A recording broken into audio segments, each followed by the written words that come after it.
एक छोटी सी बात अगर हमें समझ में आ जाए,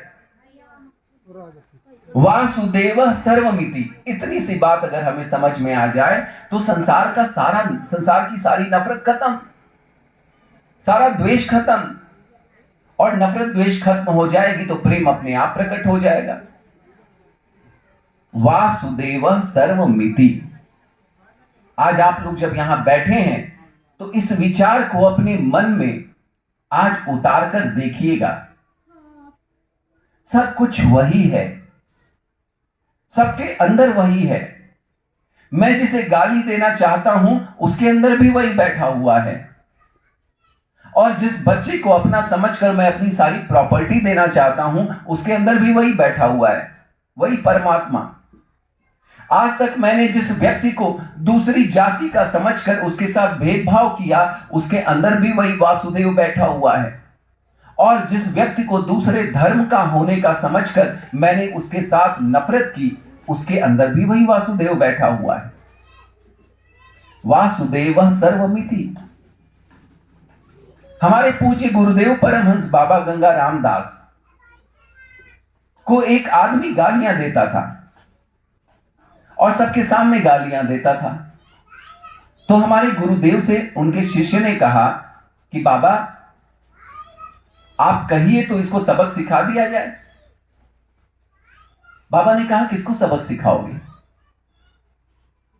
उसने कहा वही जो आपको गाली दे रहा है। हम लोगों को अगर कोई गाली दे तो हम लोग क्या करेंगे? अगर हमारे पास ताकत होगी तो मार देंगे, अगर उसके बराबर ताकत होगी तो हम भी गाली देके और बाती करके निकल जाएंगे, और अगर हमारे पास बिल्कुल ही ताकत नहीं होगी तो हम सुन के पीछे चले जाएंगे और पीछे जाके उसको गालियां देंगे।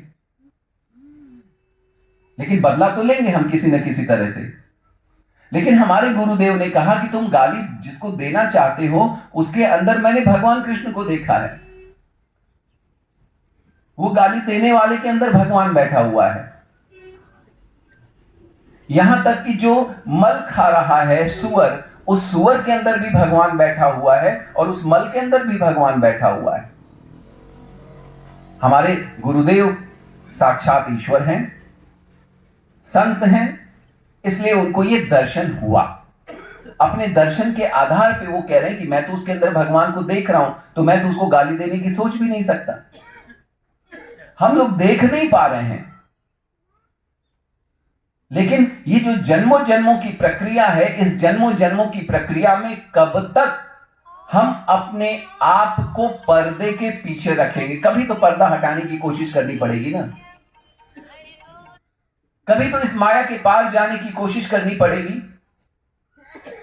कभी तो हमको सोचना पड़ेगा कि हमारे कबीर साहब ने क्यों कहा है पोथी पढ़ पढ़ जगमुआ, क्यों उन्होंने कहा है ढाई आखर प्रेम का, क्यों भगवान श्री कृष्ण कहते हैं वासुदेव सर्वमिति। हर जगह भगवान है, वासुदेव हर जगह बैठा हुआ है। अगर केवल इस धारणा को, केवल इस सूत्र को अपने जीवन में हमने धारण करना शुरू कर दिया तो संसार से सारा फसाद खत्म। क्योंकि हम जिससे नफरत करने जा रहे हैं, जिसको गाली देने जा रहे हैं, जिसको मारने की योजना बना रहे हैं, जिसकी जमीन हड़पने की योजना बना रहे हैं, जिसका पैसा लूटने की योजना बना रहे हैं, जिसको धोखा देने की योजना बना रहे हैं, जिसको झूठ बोलने की योजना बना रहे हैं, वो सब भगवान है। उसके अंदर भगवान बैठा हुआ है, और वही भगवान आपके अंदर बैठा हुआ है। तो आपने दूसरे के साथ जो किया वो आपके साथ हो जाएगा, क्योंकि भगवान में तो अंतर नहीं है ना। वही भगवान यहां, वही भगवान, वही अंतर्यामी मेरे भी, वही अंतर्यामी तुम्हारे में। जिसके साथ मैं जात पात करके उसको अपने घर में पानी नहीं पीने दे रहा हूं, अपने कुएं से पानी नहीं लेने दे रहा हूं, अपने घर में घुसने नहीं दे रहा हूं, या घुस रहा है तो उसको नीचे बैठा रहा हूं, उसकी जाति देखकर, उसका धन देखकर, उसका धर्म देखकर, जिस दिन मुझे ये पता चल जाए कि अरे इसके अंदर भगवान है और मैं ये जो कुछ कर रहा हूं ये मैं भगवान के साथ कर रहा हूं, उस आदमी के साथ नहीं कर रहा हूं, उसी दिन हमारी सारी धारणाएं निर्मूल हो जाएंगी, खत्म हो जाएंगी। इसलिए बहुत बहुत जन्मों तक इस साधना के मार्ग पर चलना पड़ता है।